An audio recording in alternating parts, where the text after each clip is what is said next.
sahranjeni. Crni Gavro, kuci Navro, zašto ti i tvoja banda upucaste Ferdinanda?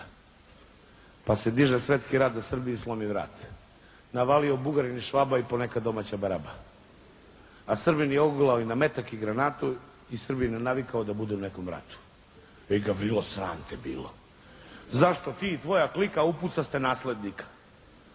Navalio Franja Josip, prešao preko Drine da Srbinu sa ramena tvrdu glavu skine. Arbanasi zabodoše nož u leđa zbegu, ostalo je pola vojske da spava u snegu. Bre principu, mračni tipu, što pucaš onog stranca u budućeg Kajzer Franca, ko je prošao, našao je sudbinu još goru, ostao je pored krfa duboko u moru.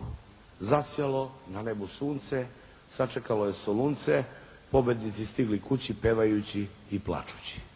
Stavljali su moje pretke u okove i rešetke, navikli su tome slično pa im nije neobično. Slali su na moje pretke granate, bojeve metke, ali moji su navikli, poginuli, opet nikli. Ja znam razne zverke retke, ali nikog ko moje pretke. Moj sine, to su preci sve džekovi trboseci. Pričao sam svoje deci kakvi su nam bili preci, oni kažu ćuti ćale koji će nam te budale.